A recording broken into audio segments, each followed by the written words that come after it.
सभी साधक साधिकाओं को जय श्री माता रानी, जय माँ योग माया। आज आपको एक विशेष विषय लेकर आए हैं कि अगर गृहस्थ जीवन में आप हैं तो आपको कितनी बार अपनी पत्नी के साथ संभोग करना चाहिए, कितनी बार नहीं करना चाहिए, जिससे आपके जीवन में सब व्यवस्थित चलता रहे और आपके जीवन में किसी चीज़ का अभाव ना हो। तो इसी विषय पर आज चर्चा होगी। अगर आप चैनल पर नए हैं तो सब्सक्राइब कर लीजिए और बेल आइकन की बटन को प्रेस कर दीजिए, जिससे आपको नोटिफिकेशन मिलती रहे। और वीडियो शेयर कीजिएगा, अगर पसंद आए तो कमेंट के माध्यम से बताइएगा ज़रूर। तो एक गृहस्थ व्यक्ति को महीने में कितनी बार संभोग करना चाहिए जिससे उसके सही तत्व की कमी ना हो उसके शरीर में और उसकी गृहस्थी की गाड़ी भी व्यवस्थित तरीके से कायदे से चलती रहे। तो इसी विषय पर आज चर्चा करते हैं। गृहस्थ व्यक्ति अगर सपत्नीक है, अपने जीवन में अगर साथ रह रहा है तो उसको बहुत ही नियंत्रित होकर चलना चाहिए, क्योंकि अगर वह हर दूसरे दिन तीसरे दिन अपनी पत्नी से संभोग करेगा, समागम करेगा, तो उसका वीर क्षय होता जाएगा। और इन वीर शुरुआती दिनों में तो उसको कोई दिक्कत नहीं होगी, क्योंकि काफ़ी दिन का एकत्रित वीर है। अगर वो कर रहा है तो दिक्कत नहीं होगी, क्योंकि न्यूली मैरिज लाइफ में ऐसा हो जाता है। लेकिन अगर वह उसके बाद भी अपने आप को सचेत नहीं करता है, वह लगातार ही हर तीसरे दिन चौथे दिन वह संभोग क्रिया करता है और वीर का क्षय करता है, तो उसके जीवन में अनेक समस्याएं प्रकट होने लगती हैं। जैसे ही श्री तत्व का शरीर से क्षय हो जाता है, श्री तत्व ही क्या, पूरा तेज ही वीर है, वीर से ही पूरा तेज होता है। जितने भी आपके कार्य हैं, अगर आपका वीर क्षय बार बार हो रहा है, आप समागम लगातार कर रहे हैं किसी से भी, चाहे पत्नी से या वैसे भी आप अगर वीर का क्षय कर रहे हैं हस्तमैथुन से भी, तब भी आपका यही होने वाला है। क्योंकि आपके जितने भी बनते बनते काम हैं, जैसे आपको कहीं कल परसों में पैसा मिलने वाला है, अगर आप संभोग कर लेते हैं, आपका वीर क्षय हो जाता है, तो ज़्यादातर 90% संभावना रहती है कि आपका पैसा और रुक जाता है, फिर उस दिन नहीं मिल पाता आपको। तो इसी प्रकार जो है, जो भी व्यक्ति हर दूसरे दिन तीसरे दिन संभोग करते हैं, उनके जीवन में गरीबी आ जाती है, क्योंकि धीरे धीरे उनका जो है श्री तत्व खत्म हो जाता है शरीर से। जब श्री तत्व खत्म हो जाता है तो धन का आकर्षण व्यक्ति की तरफ नहीं होता, कोई भी कार्य करेगा उसमें उसको सफलता नहीं मिलेगी, उसके हर बनते बनते काम बिगड़ जाएंगे। यह एक कारण इसका भी होता है, व्यक्ति जान नहीं पाता, वह संभोग करता रहता है, लेकिन इसकी सही जानकारी न होने के कारण अपने संपूर्ण कार्यों को स्वयं ही बिगाड़ लेता है। तो एक व्यक्ति को कम से कम 10 दिन के अंतर पर ही संभोग करना चाहिए, कम से कम 10 दिन का अंतर हो तो अति उत्तम है, नहीं तो 20 दिन के अंतर पर करे। एक महीने में एक गृहस्थ व्यक्ति को कम से कम 3 बार से ज़्यादा संभोग नहीं करना चाहिए, जिससे उसका सब चीज़ सुचारू रूप से चलता रहे, उसके शरीर में किसी चीज़ की कमी भी ना हो, उसको पूर्ण रूप से पोषक तत्व भी मिलते रहें और प्राकृतिक रूप से भी और दैवी शक्तियाँ जो उसके अंदर उसके पूजा से, अर्चन से, अध्यात्म से मिलती हैं, अभी उसके शरीर में एक ओदा के रूप में प्रतिष्ठित रहें। क्योंकि बार बार जितनी बार आप वीर का क्षय करते हैं, आपका ओदा कमज़ोर होता जाता है और आपके अंदर की जितनी भी क्षमताएँ हैं वो घटती जाती हैं, और शारीरिक क्षमताएँ भी घटती हैं और इसके साथ साथ आध्यात्मिक क्षमताएँ भी घटती हैं।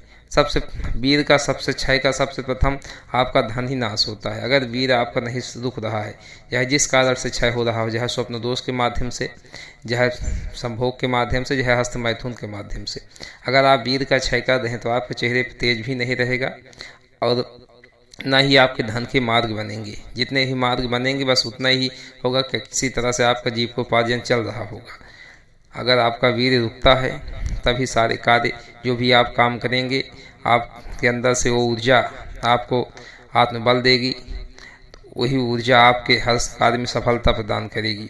अगर आपका वीर ही नहीं है तो आप किसी भी कार्य में सफल नहीं हो सकते। तो अब जो करते हैं लगातार संभोग, आप देखते हैं कि अभी वो उनका तो ऐसो आराम बहुत ज़्यादा है, वो तो प्रतिदिन तीसरे दिन दूसरे दिन ही कर रहे हैं, लेकिन उनके पूर्व जन्मों का कर्म है जो उनका अभी संचित है, इस वजह से उनको वो चीज़ अभी नहीं क्षय हुई है पूर्ण रूप से। जिस दिन क्षय हो जाती है उस दिन उनका लेवल डाउन होने लगता है, क्योंकि बिना वीर के ना आध्यात्मिक उन्नति होती है, ना भौतिक उन्नति, ना ही चेहरे पर चमक होती है, ना ही आभा होती है। आप जहाँ जितना मंत्रों का जाप कर लीजिए, अगर आपका वीर संचित नहीं हो रहा है तो आपके चेहरे पर ना ही कोई आभा होगी, ना ही कोई आपके चेहरे को देखने के बाद प्रभावित होगा, रूखा रूखा चेहरा दिखेगा। और आपका वीर निकल रहा है तो आपकी चमड़ियाँ सिकुड़ने लगेंगी और फिर इस घर पे भी आर्थिक समस्या भी उत्पन्न हो जाती है और शारीरिक समस्या भी। तो इसलिए सभी व्यक्ति वीर का ज़्यादा से ज़्यादा संचय करें, वीर का अधिक क्षय न करें। गृहस्थ जीवन में बस उतना ही वीर का क्षय करें जिससे उनकी गृहस्थी की गाड़ी सही चले, पत्नी भी प्रसन्न रहे और वो भी प्रसन्न रहे। उसको मनोरंजन के लिए हर तीसरे दिन दूसरे दिन प्रयोग ना करें, अन्यथा उनकी गरीबी यूँ ही सदैव बनी रहेगी, क्योंकि कितना भी कोशिश करेंगे वो आगे नहीं बढ़ पाएंगे।